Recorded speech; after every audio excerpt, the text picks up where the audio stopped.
अस्सलामुअलैकुम। आज हम आपको आलू मटर बनाना सिखाएंगे बहुत ही आसान और इजी तरीके से। ठीक है, हमने आलू मटर जो है वो ले लिए हैं, प्याज टमाटर और उसके साथ कुछ मसाले ले लिए हैं, धनिया ले लिया। चलिए रेसिपी की तरफ चलते हैं। हमने एक देचकी ले लिया और सबसे पहले हम इसमें ऑयल ऐड करेंगे। और ऑयल जो है वो हम अपनी सब्ज़ी के अकॉर्डिंग ऐड कर रहे हैं। ठीक है, तो अब हम जैसे ही ऑयल जो है वो गर्म हो जाएगा, ठीक है, तो हम इसमें जो है वो प्याज और हरी मिर्चें जो है वो शामिल कर देंगे। प्याज और जो है हमने आम सब्ज़ी की निस्बत जो है वो ज़्यादा लिए हैं, क्योंकि हम शोरबे वाला सालन बना रहे हैं। तो हमने जो है वो बड़ा प्याज जो है वो लिया है और उसको बारीक बारीक कटिंग कर लिया। हमारे प्याज जो है वो ऑलमोस्ट बन के तैयार हो चुके हैं। तो अब हम इसमें थोड़ा सा ज़ीरा ऐड कर देंगे। ठीक है, और इसको अच्छे से जो है वो हम भून लेंगे। ठीक है, ज़ीरे को। और जैसे ही इसको 3 से 4 मिनट के लिए हम अच्छे से भून लेंगे, ठीक है, ज़ीरे को, तो हम इसमें जो है वो टमाटर ऐड कर देंगे।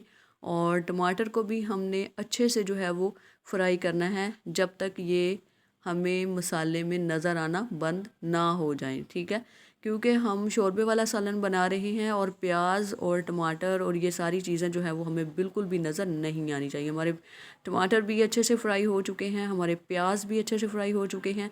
तो अब हम इसमें जो है वो जो चीज़ ऐड करेंगे वो है, देख सकते हैं। ठीक है, अब हम मटर ऐड करेंगे। ठीक है, तो मटर को हम 3 से 4 मिनट जो है वो फ्राई करेंगे। ठीक है, इससे ये होगा कि ये जो है वो शोरबे में घुलेंगे नहीं, नज़र आएंगे। आप बेशक जितना मर्ज़ी पकाते रहिए, इसको हम 3 से 4 मिनट जो है वो अच्छे से फ्राई करेंगे। ठीक है, तो अच्छे से जो है वो फ्राई कर लेंगे। ठीक है, और इससे ये होगा कि हमारे मटर जो है वो टूटेंगे नहीं, मतलब घुलेंगे नहीं। अब हम इसमें आलू ऐड कर देंगे और आलूओं को भी हम तब तक फ्राई करेंगे जब तक आलूओं का पानी जो है वो खुश्क नहीं हो जाता। ठीक है, तो इसके साथ जो है हमारी भुनाई कंप्लीट हो चुकी है। तो अब हम इसमें जो है वो अपने मसाले ऐड कर देंगे। मसाले आप अपने सब्ज़ी के अकॉर्डिंग और या अपने टेस्ट के अकॉर्डिंग कम या ज़्यादा कर सकते हैं। ठीक है, तो फ्लेम जो है वो हमारा मीडियम है। ठीक है, मसाले आप अपनी मर्ज़ी से कम ज़्यादा कर सकते हैं।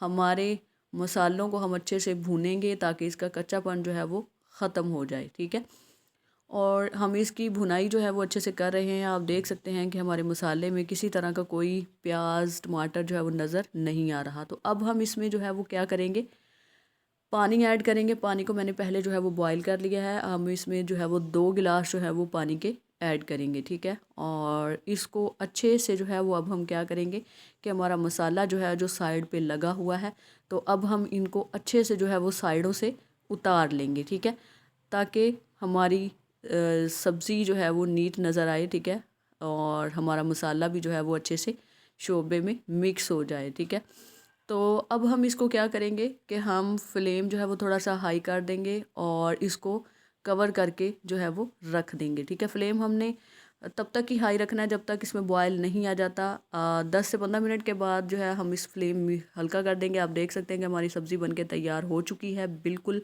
हमारी ग्रेवी भी तैयार हो चुकी है और हमारी जो है वो 70% सब्ज़ी जो थी वो भुनाई में ही पक गई थी। अब हम इसमें जो है वो अपने मिक्स मसालों का पाउडर ऐड कर देंगे। ठीक है, अपनी सब्ज़ी का जायका बढ़ाने के लिए। तो इसके साथ ही हम जो है वो धनिया ऐड कर देंगे। ठीक है, हमारा सालन जो है वो बनकर तैयार हो चुका है। ठीक है, और आप देख सकते हैं कि हमारी जो है ये अब नज़र आ रहा है आपको। ठीक है, ऑयल। चलिए अब हम आपको डिश आउट करके दिखाते हैं। ये रही हमारी रेसिपी की फाइनल लुक। ठीक है, और हमारी ग्रेवी में प्याज टमाटर जो है वो कुछ भी नज़र नहीं आ रहा है। ठीक है, तो आपको हमारी रेसिपी कैसी लगी, लाइक शेयर सब्सक्राइब ज़रूर किया करें। ठीक है, दुआओं में याद रखिएगा। अल्लाह हाफिज़।